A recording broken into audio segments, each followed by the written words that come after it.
Сәуле Досжан, қиянат, әңгіме. Екі қарым сал болды.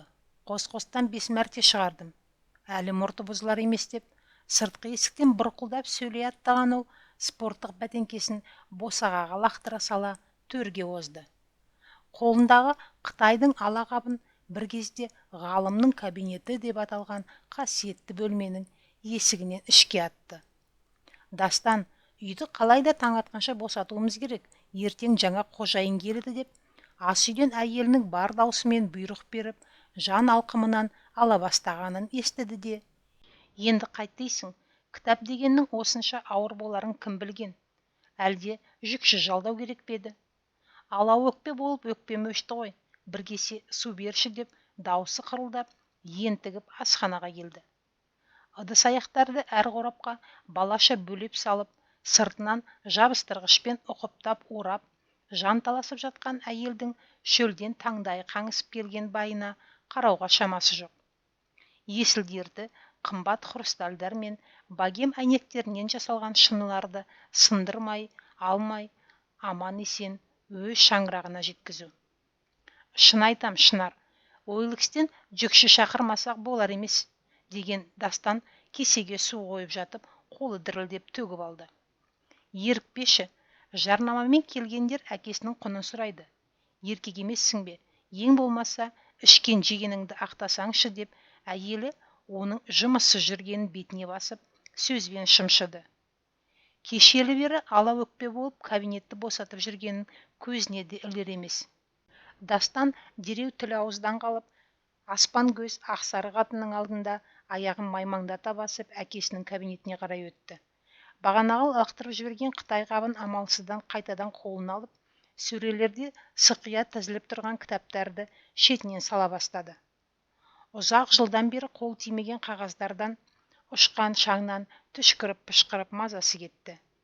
Бұйрық қатты, жан тәтті дегендей, таң атқанша мына 4 бөлмелі пәтерді босату керек. Әр кітапты ұстаған сайын қолына қуат ұрып тұрғандай әсерде болып, бір қапты толтырған соң әлсіреп, есік алдындағы заманындағы әкесінің демалатын көнетөз диванға қисая кетті. Даңғайыр ғалымның кезінде 70 жылдық мерейтойына күріштен жасатып сыйлаған қабырғадағы портретіне көз түсті. Жарықтықтың жарқыраған маңдайы: ұлым, сенің ана артқа шегініп бара жатқан шаштарыңның уақыты келгенде осындай жарқыраған маңдай шығады, дейтіндей. Әйнегі қалың көзілдіріктерінің астынан қарасынан аласы үлкен көздері де: ұлым, сенің ана бақырайған көзіңде мен сияқты -8-дік көзілдірікпен маңайына шаршап қарайтын болады деп тұрғандай. Маңдайына көлдеңінен түскен, езуін тігінен қиған, тіпті еріннің үстіне де жатып алған әжімдер де: ұлым, мұның бәрі уақыттың іздері. Жарты ғасыр қағаз кеміріп, қара жердің топырағы мен суының құрамын зерттеп, Қазақстанның 4 бұрышын түгел шарлап жүрген жолдарымның белгісі деп ымдайтын сияқты. Тіпті қабырғаларда саптағы әскерлердей тізіліп тұрған кітаптар мен карталарда қайдан, қандай жағдайда келгендерін айтып, сайрап қоя бергендей. Күні бойы сол сөрелердегі кітаптарды ауладағы қоқыс жәшіктеріне тасып шаршаған жалғыз ұл әкесінің көзіне қадалып жатып, қалғып кетті. Жарты жылдан бері қызметінен қысқартуға түскен еркек әйелінің айлығына қарап үйде жатқан. Жарық дүниеге келгелі ата-анасының аялы алақанында ер жетіп, тек қалам мен қағаздан басқаны ұстап көрмеген ол қара жұмыс істей алмады. Кішкентайында әжесінің бауырсағымен, кейіннен анасының дәмді бәліштерімен өскен атақты ғалымның балпанақтай ұлы тіршілікте өте икемсіз болатын. Қатарластарынан қалмай мектеп бітірген жалғыз ұл әкесінің тегімен ауыл шаруашылық институтына еш қиындықсыз түскенде кеткен. Шешесінің шырылдауық сағатының арқасында уақытында оянып, жуынып, киініп аялдамаға жүгіретін. 5 жылдағы ең үлкен атқарған еңбегі әйтеуір сабақтан қалмайтын. Курстастары елдің түкпір-түкпіріне жолдама алып, жол тартқанда, бұл сол салаға қатысты ғылыми зерттеу институтына қызметке аяқ іліктірген. Атақты ғалымның жалғыз перзенті 13-ке толғаннан отау иесі болу керектігін еске алушылар да жеткілікті еді. Анасының маңайында, әкесінің ортасында, өзінің оқу орнында оған көз салушылар жетіп артылатын. Қылтиып қызы бой жеткен, қызғалдақтай сіңілісі өсіп келе жатқан, өзімен бірге институтта оқитын арулар бар, бәрі Дастанның ортадан төмен бойына да, қазан басындағы сирек шашы мен бақырайған көзіне де қарамай, академиктің үйінің келіні, құдағыйы, құдашасы болғылар келетін.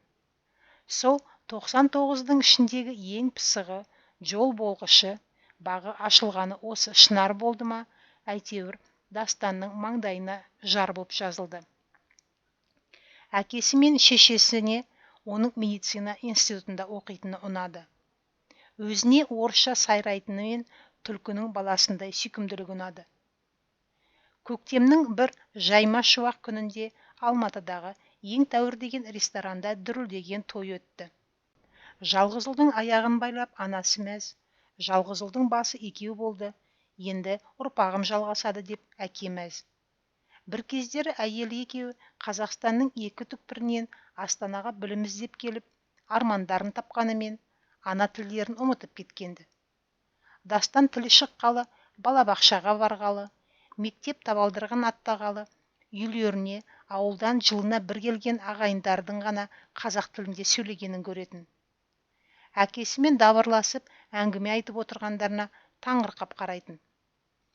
Есейе келе олардың даусынан қашып, бөлмесінің есігін жауып алатын болды. Солармен басқаша сөйлесіп отырған анасы мен әкесі бұған қарап тек орыс тілінде сөйлейтін. Тіпті нағашы әжесі де тілін шайнап, жаман орысшасымен тілдесетін. Сондағы сылтаулары орысша білмесе заманнан қалып қалады. Біз жас кезімізде тіл білмегеннен қорлық көрдік қой. Баламыз орыстардан қалмай тіл біліп, білім алсын болатын. Ата-ананың ұлы армандары орындалып, Дастан ана тілімен хабарсыз, салт дәстүрмен әдет ғұрыптан мақұрым, бірақ озық тілдің бірі орыс тілінде сайрайтын азамат болып ер жетті. Әйелімен де, жалғыз қызымен де өзге тілде сөйлесетін болды. Әкесі жасы ұлғая келе, немере қызының соңынан бауырлары ермегеніне қапаланып, қу жалғызға Дастанжан, қазақта 7 ата деген болады. Ол ұрпақ жалғастығы. Егер сенен еркек бала туылмаса, біздің әулет шежіреден жоғалады. Тұқым құриды. Сондықтан келін екеулеріңнің бір ұл бала керек. Құрып қалмауыз үшін деген әңгіме айтатын болды. Менің қызым бар, жалғасым сол дейтін бұл. Қазақта қыз жат жұрттық деген бар. Айлита жан уақыты келгенде күйеуге тиіп, басқа шаңырақтың тұқымын өсіреді деп әке ұлға ұқтырғысы келеді. Еврейлерде жүр ғой, қыздары арқылы өсіп. Біздің халықта жаңа ғасырға солай әйелдер арқылы өсетін болады. Сонда менің қызым біздің тұқымды жалғастырады деп өзінше қарсы болжам айтатын. Қойши, баланың басын қатырмай. Қазіргі жастарға қанша бала туатын өздері біледі. Одан да мияштыратындарыңмен айналыссаңшы деп әйелі жағаласып, ұлын қорғап шығатын. Алыс жақынға аты мәлім ғалым абайшылап, қайран сөзім қор болды деп орындығынан сүйретіле тұрып кабинетіне кететін. Содан күн ұясына қонып, бөлме қара көлеңке болғанша кабинетінде қағазға көміліп отыратын.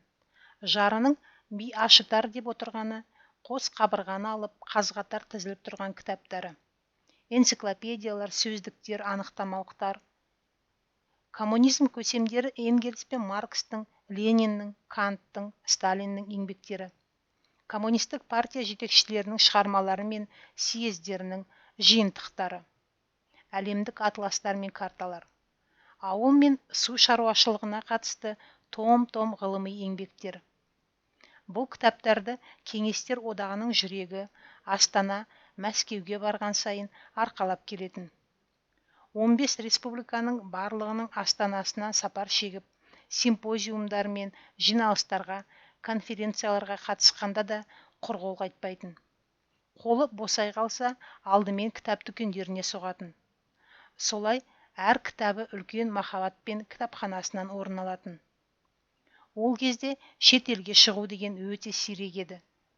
Оның үстіне бұл ғалым аграрлық саланы өркендету, егін шаруашылығының өнімін жетілдіру, суын жақсартып, топырағын нәрлендіру мәселесімен айналысатын болған соң, жұмысты одақ көлемінде ғана тәжірибе алмасумен шектелетін.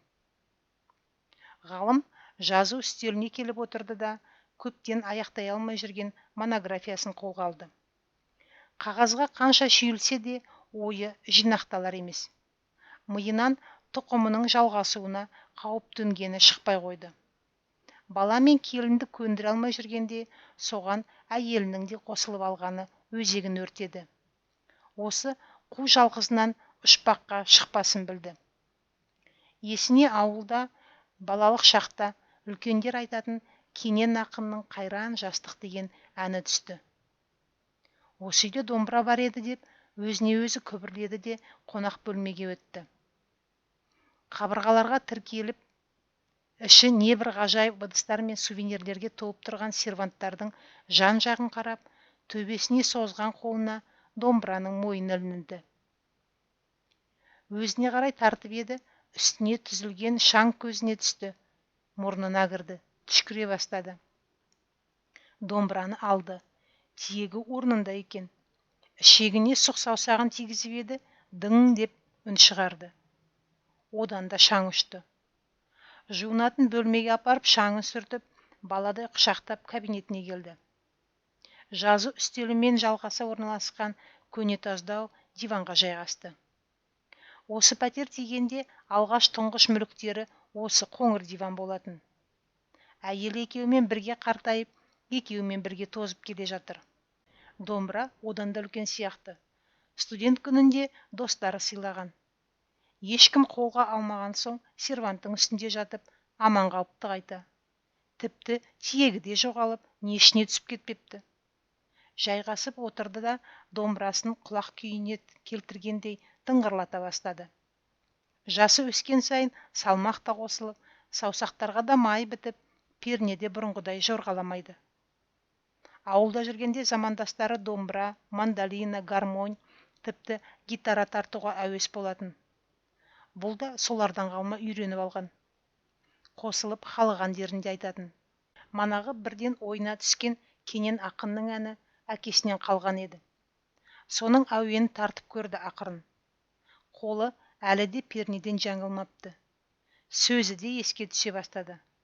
Ыңылдап бастап қосыла жөнелді. Бала тілді алмаса, беттен алып, келін тілді алмаса, керден қағып, кемпірім де соларға қосылып ап, отырарсың амалсыз жалғыз қалып. Қайран жастық-ай деп барып тоқтады. Ойпырмай, Кенен ақын осы әнін шығарғанда мен сияқты отбасында қадірсіздеу болдым екен. Әлде ауылда үй ішіне сөзін өткізе алмайтын шалдарды көрдім екен деп ойлап отырып қалатын. Ұлына домбыра үйреткісі келіп қанша алысты. Алдымен гитара тартып үйренші, содан домбыраға ауысу жеңіл болады деп те көрді. Ұлда ықылас болмады. Әйел қойшей баланың басын қатырмай, маған қосылғанға дейін арқалап жүретін домбыраң қайда қалды? Жүрісің мынау, енді кітаппен миың ашып. Қазіргі жастар өзі біледі деп тағы да араласа жөнелді. Әкесі ең болмағанда ұлға кітап оқуды үйретейін деп қанша ышқынды. Әуелі Абай Хакімнің 31-ші сөзінен бастады. Ұлы ақынның қара сөзі мен орыс тіліндегі тәржімасы «Книга слов» деген алақанда 2 кітапты алып, ішінен 31-ші сөзін тауып, ақ параққа көшіріп шықты. Естіген нәрсені ұмытпастыққа 4 түрлі себеп бар.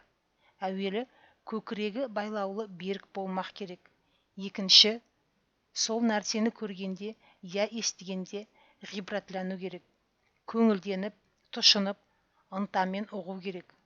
Үшінші, сол нәрсені ішінен бірнеше уақыт қайтарып, ойланып, көңілге бекіту керек. Төртінші, ой кеселдерінен қашық болу керек. Егер кез болып қалса, салынбау керек. Ой кеселдері уайымсыз, салғырттық, ойыншы күлкішілдік, я бір қайғыға салыну, я бір нәрсеге құмарлық пайда болу. Бұл төрт нәрсе күллі ақыл мен ғылымды тоздыратұғын нәрселер дейді ғұлама. Осы ғибратты сөздерді миына құймаққа ұлын кабинетіне шақырып, диванға отырғызып қойып, қолына хакімнің сөздері бар қағазды берді. Өзі де бір парақты ұстап дауыстап оқып шықты. Ұлға да дауыстатып орысшасын оқытты. Ең қиын мәселе ой кеселдері деген болар деп, уайымсыз, салғырттық, ойыншы күлкішілдік, я бір қайғыға салыну, я бір нәрсеге құмарлық пайда болу, әрбір ұғымды жеке-жеке түсіндіріп, орысша қазақша талдап шықты. Бұл төрт нәрсе күллі ақыл мен ғылымды тоздыратұғын нәрселер дегенді де ұзақ түсіндірді. Заманына қарай құмар ойын, есірткіге құмарлық, зина құмарлық сияқты қасиетсіздіктердің соңы қазіргі әлем шошып отырған спид деген бәлеге бастайтынына дейін жіліктеп отырып айтып шықты. Негізгі көздегені ұлы кітап оқуға құмарланып, кабинетіндегі үлкен еңбекпен жиналған сөрелерде тізіліп тұрған бар байлығы кітаптарына ие болса деген арманы еді. Әке ұлына алдымен ана тілінде айтып, артынша сол сөздерін орыс тіліне аударып, әурей сарсаңға түсті. Баласы көзі бақырайып тыңдап отыр. Ара-арасында әкесі қолына ұстатқан Абай ғибратының орысшасына көз салып қояды. Ауыл шаруашылық ғылыми зерттеу институтының маманы болып қызмет атқаратын жігіттің ізденуі, ғылыми кітаптармен таныс болуы керек қой, әкесі ұқтырмаса да. Анда-санда қабырғадағы кітаптардан бірдеңе алып қараған болады. Жұмысына мақала даярлау қажет болса, кітапхана жағаламай-ақ керегін әкесінің кітапханасынан табатыны да бар еді. Дастан өзі болып, сол кітаптарға сырттан бір кітап әкеліп қосқан емес. Жұбайы аяқ астынан дертті болып, келінінің қанша әріптесі жабыла қарап, ауруханаға жатқызып, ем-домын жасаса да, шипасы болмай, өмірден өтіп кетті де, ғалым енді нағыз жалғыздық пен жетімдікті сезіне бастады. Заманында бет алған бағыты мен бастаған ісінен айнымайтын-ақ азамат еді. Өмірдің тартысы мұны жеңді. Қасіреттің үлкені ұлтының салт дәстүрі мен қадір қасиетінен ұлының мақұрым еткені болды. Қарт әкеміз қалай күн көрер екен демей, ұл мен келін бөлек тұратын. Олардың жалғыз қыздары ұзатылған. Құдайдың бір жарылқағаны сол болды. Аэлита жан бір өсіп өнген әулетке жолықты. Ата-енесі ерекше ұлт жанды, елге сыйлы қазақтар. Сол жақсылардың шапағаты ма, күйеу баланың айрықша махаббаты ма, Аэлита егіз ұл тапты. Ата-енесі екі балақайды қолдарынан түсірмей, балпанақта етіп бағып отыр. Бүкіл әулет мүшелері ана тілінде ғана сөйлесіп, дәстүр салтты қатты сақтаған соң, өзі тұрмақ әке шешесі, ата әжесі қазақша сөйлемейтін Аэлита жанның арғы тегіндегі қазақылығы оянып, ата ене мен күйеуін сыйлап, келіскен келін болды. Ұлдары тек балапан арнасын көреді. Атасы мен әжесінің ертегілерін тыңдап, тақпақтарын тақылдап айтып береді. Білдей доктор үлкен нағашы атасымен де олар тек қазақша сөйлеседі. Қор болғанда өзінің нағашы ата әжелері қор болды. Немерелерімен сөйлесе алмай. Енді Дастан мен Шынар қазақша сөздік жаттап әуреге түсіп жүр. Студент кезінде анасынан айырылған ірі ғалым, жетім болдым, анам болса өйтер еді, анам болса бүйтер еді. Дастанымды бағып ана тілін үйретер еді деп армандайтын баяғыда. Сөйтсе ол жетімдік төріңнен көрің жақында әйеліңнен айырылып, жетім шал атанғаннан қиын емес екен. 4 бөлмелі үйде теледидарды даңғырлатып қойып, балконнан ары-бері өткенді бағып, одан қалса қара телефонды аңдып, көзіңді далаға сатқан жалғыздықтан асқан қасірет жоқ екен. Дастарханның басында шошайып өткен кеткенді еске алып шай ішіп, түн жарымда төсегің жамбасыңа тастай батып, ұйқың шайдай ашылып, сырқыраған жерлеріңді кәрі қолдарыңмен сипап отырған сәттердің қорлығын айтпа. Жарыңнан айырылғаның, барыңнан айырылғаның деген шындыққа көзі жетті. Жұбайының жылдығасын өткерген соң-ақ ғалымның денсаулығы төмендей бастады. Ол қолын алар мекен, немесе өздері мына Даңғарада үйге көшіп келер мекен бірге тұруға деп дәмеленіп еді, болмады. Пысық келін сиделка деп қақылдап қалған орта жастағы бір қатынды тауып әкелді. Папа, бүгіннен бастап жалғызсырамайсыз. Сағынкүл апа енді сізбен күнде бірге болады деп таныстырды онысын. Ғалым алғашында келіні өзіне бірге тұратын кемпір тауып келген екен деп ойлап қалды. Қатын өлді, қамшының сабы сынды деген қазақ жарының жылын өткізді. Ел жұрт алдындағы міндетін атқарды. Енді шындығында кемпір алса да болар еді. Баяғыда бір қария айтыпты ғой, оны түсінер бала қайда деп. Менің балаларым айтқызбай ұқты ғой деп қуанып қалғаны рас. Күнде бірге болғаны қалай деп көзілдірігінің астынан келініне үмітпен сығырая қарап. Ертіп келгені ет жеңді келген, самайының ағы боялған қара шаштарының астынан сығалай қарап қалған едәуір жастағы кейуана екен. Папа, бұл кісі сізге сиделка болады. Таңғы сағат 9-дан кешкі 6-ға дейін сізбен болып, тамағыңызды беріп, кір қоныңызды жуып, далаға қыдыртып әкеледі деп зып-зып етті келіні, қайнатасынан тезірек құтылғысы келіп. Маған Дастан екеуің кемпір әпергелі жүр екен десем, деді ақсақал шындығын ақтарып салып. Ой папа, сіз не, үйленгіңіз келіп жүрме, 70-тен асқанда, деп шапшыды келін. Кемпірі несі, деп сиделка ханым шоршып түсті. Несі бар, әлі институтта кафедра меңгерем. Жақсы серік болар әйел болса, бірге біраз өмір сүрер едім. Ой папа, қойыңыз, қайдағын айтпай. Біз мына кісіге ақша төлейміз, ол сізге қарайды. Жұмысыңызға барып келіп жүресіз деді де, келін әйелді асхана жаққа шығарып, тапсырмаларын беріп, өзі жолына түсті. Сол күні қас қарая көптен ат ізін салмай кеткен жалғызы пайда болды. Теледидар көріп отырып, көз ілініп кеткен екен. Есік қоңырау шырылдағанда орнынан ауыр қозғалды. Жеткенінше 7 рет безілдеген шығар. Тез ашыла қоймаған есікті жұлып алардай лақтырып тастап кірді. Қалайсың дей салды орысша селқосқана. Бала кезінен ассаламағалейкум дегенді қанша үйретсе де миына тоқи алмаған жетесізге не десің. Жақсымын деп алдына түсіп залға бастады. Дастан диванға отырар-отырмастан. Папа, сен не өнер шығарып жүрсің деп ізіркете түсті. Бұл баланы ата-анасы кішкентайынан сіз деген сөзге үйрете алмай-ақ қойған. Өнері несі? Кемпір алам деген не сөз? Деп тергеуге басты. Несі бар? Ана Қайырғали да жұбайынан кейін кемпір алып қутын қағып жүр ғой, менде, деп ақтала бастап еді. Қайдағы кемпір? Ертең бірдеңе болсаң, мына үйге таластыру үшін бе? Не үшін? Олдың айрандай көзі ежірейіп, ақсақалдың кеудесін тесіп жібере жаздады.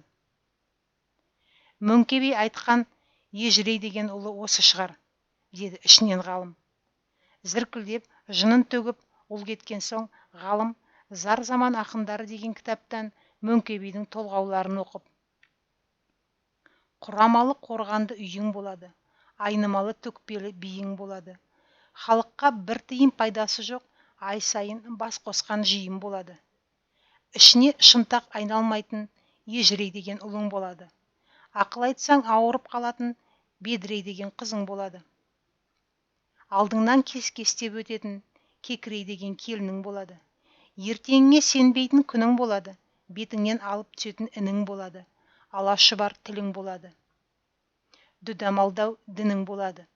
Осы Мөңке бидің әлем болжамдарына таңырқап жүрген Нострадамустан несі кем деп таңырқап отырды.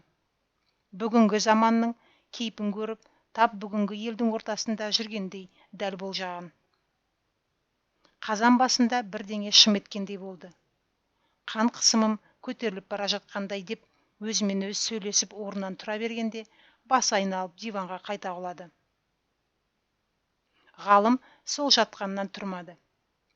Ертесіне келген сиделка ханым есік қоңырауын қанша басса да ешкім ашпады. Кеше мені кемпір деп менсінбей отыр еді. Содан көргісі келмеген шығар деп торсаңдап ғалымның келініне телефон шалып, атаңа ұнамаған шығармын, енді басқа жұмыс іздеуге кеттім деп бәлсінді. Мына қырсық шалды енді қайттық.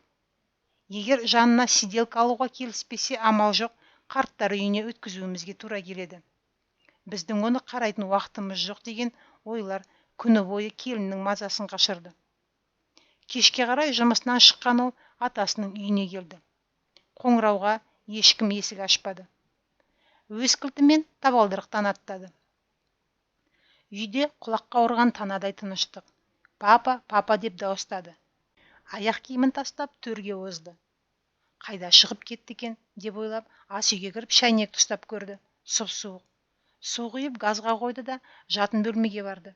Төсек кешегі өзі жинаған қалпында, көрпенің шеті де ашылмапты. Үйге қонбаған ба деген ой түсті. Сонда қайда кетуі мүмкін? Балалар бөлмесінің есігі ашық. Жуынатын бөлмеде жартылай ашық. Тек түкпірдегі ғаламның кабинетінің есігі жабулы болатын. Соған енді назар аударғанда газдағы шәйнек ысқырып қоя берді. Келін кейін бұрылып ас үйге тартты. Шәйнекті оттан ысырып қойып, тоңазытқышты ашты. Жылан жалағанда деуге болмас. Жарты бөлке, бөтелкедегі сүт, жарты шұжық, ыдыс түбінде сары май мен 5-6 жұмыртқа бар екен. Мұздатқышында азғанда ет қалыпты. Қырсықпаса, осылардан сиделка бірдеңе пісіріп беретін еді деп ойлап, қолын жуып келіп, енді өзі ас әзірлемекке жуынатын бөлмеге барды. Көзі кабинеттің жабық есігіне түсті. Ойында түк жоқ, ашып қалып еді. Атасының көзі бақырайып, жағы түсіп, аузы ашылып, қолы жерге салбырап, диванда шалқасынан жатыр. Дәрігер емес пе? Мына жалғаннан өтіп кеткенін бірден білді де, күйеуіне қоңырау шалып, суық хабарды жеткізді. Ел боп, жұрт боп ғалымды кеңсайда жатқан әйелінің жаңына, мәңгілік мекеніне жайғастырған соң, ол мен келінді әке-шешеден қалған бар мұра, жалғыз пәтер мен оның ішіндегі дүние мүлікті қайтеміз деген мәселе мазалады. Өздері көшіп келейін десе, 4 бөлме деген аты болғанымен, кеңес дәуірінен қалған, бөлмелері қуықтай, дәретханасы мен ваннасы бір бөлмеге орналасқан ескі үй. Терезелері де кішкене, төбесі де аласа. Дастик, одан да бұл үймен өз пәтерімізді қосып сатып, қаржысына жаңадан салынып жатқан ғимараттардан үлкен, жарық, еуропалық үлгідегі пәтер алайық деді Шынар. Дұрыс айтасың, немерелер келгенде де кең жерде ойнайды. Оларға бір бөлме жасайық деп, күйеуі де қолдай жөнелді. Сол күннен бастап өздері жарнама беріп, үй сататындардың жарнамасын аңдып, біраз әуре саранға түсті. Бірнеше рет yüздегендер келіп қарап, осы соңғысы алатын болған. Кепілақы қолдарына тиісімен ерлі зайыпты екеуі пәтерді босатуға кіріскен. Жатын бөлме мен залдағы кеңес дәуірінен қалған жиһаздарды тиын-тебенге сатып жіберді. Іске жарар деген мүліктерді өз үйлеріне тасыды. Ең қиыны жазу бөлмесіндегі 4 қабырғаны тіреген сөрелердегі кітаптар болды. Оны сатпақшы болып еді, кітап аламыз деген пенде хабарласпады. Босатуға тиісті күн таяп қалған соң, әйелінің дікеңдеуімен қоқыс салатын жәшікке тастауға тура келді. Міне, содан дастан қос қарыт алып, белі үзіліп, біраз жатты да, Шынардың айғайынан соң тағы кітап толы қапты арқалап, баспалдақпен түсіп бара жатқан. Әй дастан, мына арқалағаның не деген қарияның үнінен селк ете түсіп, салбырап кеткен басын көтерді ол. Алдында әкесінің ширек ғасырлық құдайы көршісі сақтап берген ақсақал тұр екен. Кітаптар ғой, сыртқа шығарып жатырмын. Әкемнің пәтерін сатқанбыз деді, орысша былдырлады. Бағана Батырбек бірдеңе айтқанда сенбеп едім. Рас екен ғой. Обал болды ғой. Шешең өлген соң өзін жалғыз қалдырдың. Қапалықтан кетті. Енді жиған терген кітабын қоқысқа шығарып тастап жатырсың, пәтерін сатпаққа. Мұның не? Қиянат жасадыңдар келін екеуің әкең мен шешеңе. Қиянат деген ақсақал артына бұрылып қарамаған күйі алқына басып жоғары қарай көтеріліп бара жатты. Қарияның қазақша сөйлегенінен дастан түк түсінбей, таңғалғаннан үні шықпай қалды. Құлағында тек қиянат деген сөздер ғана жаңғырды. Оның не сұмдық екенін түсінбесе де, жақсылық емес екенін ұқты. Мойнын иығының ішіне тығып, қиянат деп күбірледі де, белі бүкшиіп, кітап арқалаған тұла бойы дірілдеп бара жатты. Әңгімені тыңдағандарыңызға рахмет. Өз пікірлеріңізді комментарийға жазып, арнамызға тіркеліп қойыңыздар.